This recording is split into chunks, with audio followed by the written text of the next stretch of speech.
தாய் தமிழ் உறவுகளுக்கு வணக்கம். பாரதிய ஜனதா கட்சி மூத்த தலைவர்களுடன் கருணாநிதி குடும்பத்தினர் ரகசிய பேச்சுவார்த்தை என்ற தலைப்பில் இந்த காணொளியை நாம் காண்கிறோம். பாரதிய ஜனதா கட்சி தமிழகத்தில் காலூன்ற பார்க்கிறது. அதற்கு தடையாக திமுக உள்ளது. திமுகவை சிக்கலில் மாட்டிவிட பாஜக திட்டமிட்டுள்ளது. கருணாநிதி குடும்பம் ஏறத்தாழ ஒரு 50 ஆண்டு காலமாக தமிழகத்தை சுரண்டி கோடி கோடியாக சொத்து சேர்த்துள்ளனர். கிணறு தோண்ட பூதம் கிளம்பியது போன்று தோண்ட ஊழல்கள். பாஜக மத்திய புலனாய்வுத்துறையை வைத்து தற்பொழுது சோதனை நடத்தியது. துணை முதலமைச்சர் உதயநிதி அவர்களுடைய பினாமிகள் ரதீஷ் மற்றும் ஆகாஷ் பாஸ்கரன் அவர்கள் வீடுகளில் சோதனை நடத்தியது. இருவரும் துபாய்க்கு தப்பிச் சென்றனர், பின்பு லண்டன் சென்றுள்ளனர்.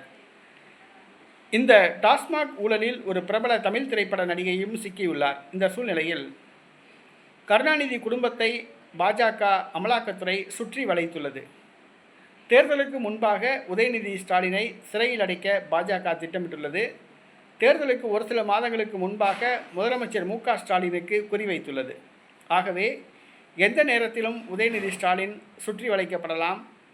தேர்தலுக்கு ஒரு 2 மாதங்களுக்கு முன்பாக முதலமைச்சருக்கு குறிவைக்கலாம் என்ற ஒரு சூழல் உள்ளது. திமுக காரியம் ஆக வேண்டும் என்று சொன்னால் யார் காலிலும் விழும். இதுதான் திமுக.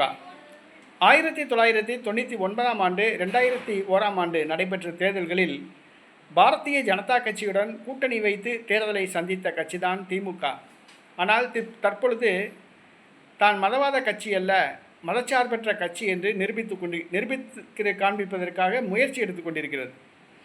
ஆனால் 1999, 2001 ஆகிய தேர்தல்களில் பாஜகவுடன் கூட்டணி அமைத்தது, ஆர்எஸ்எஸின் செயலை நியாயப்படுத்தி பேசியது இதுதான் திமுக. ஆக தேர்தலுக்கு தேர்தல் தன்னுடைய நிலைப்பாட்டை மாற்றிக்கொண்டு நியாயப்படுத்தி கொள்வதுதான் திமுகவின் செயல்.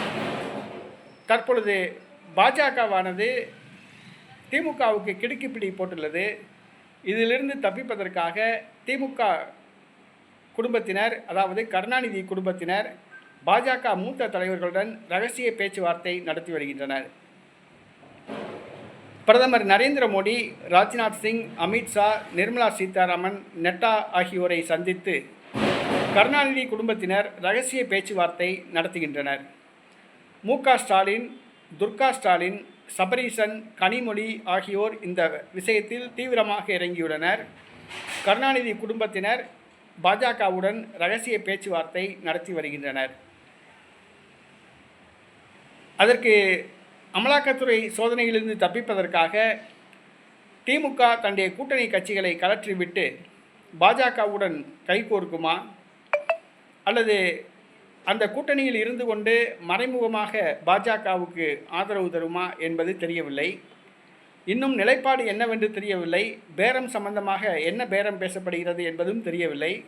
ஆனால் திமுக கருணாநிதி குடும்பத்தினர் பாஜக மூத்த தலைவர்களுடன் பின்வாசல் வழியாக பேச்சுவார்த்தை நடத்துகின்றனர், உதயநிதியை எப்படியாவது காப்பாற்ற வேண்டும் என்று. ஆனால் இந்த சூழ்நிலையில் சபரீசனும் கனிமொழியும் தான் இந்த உதயநிதி அமலாக்கத்துறையில் சிக்கியதற்கு காரணம் என்றும் கூறுகின்றனர். ஆக அவர்களுடைய குடும்பத்து பஞ்சாயத்து உள்குத்து இந்த பிரச்சனை மாட்டியுள்ளது. உதயநிதி தப்பிப்பாரா, சிக்க வைக்கப்படுவாரா என்பது தெரியவில்லை. ஆனால் உதயநிதியை காப்பாற்றுவதற்காக மு.க. ஸ்டாலின், துர்கா ஸ்டாலின் ஆகியோர் பேச்சுவார்த்தை நடத்துகின்றனர். காப்பாற்றுவதற்காக என்று சொல்லி கனிமொழியும் சபரீசனும் பேச்சுவார்த்தை நடத்துகின்றனர். ஆனால் அது உண்மையிலேயே காப்பாற்றுவதற்காகவா அல்லது மீண்டும் சிக்கலில் இடியாப்ப சிக்கலில் மாட்ட வைப்பதற்காகவா என்பது தெரியவில்லை. பொறுத்திருந்து பார்ப்போம். தற்பொழுது கருணாநிதி குடும்பத்தினர் பாஜக மூத்த தலைவர்களுடன் பேச்சுவார்த்தை நடத்துகிறார்கள் என்பது மட்டும் உண்மை.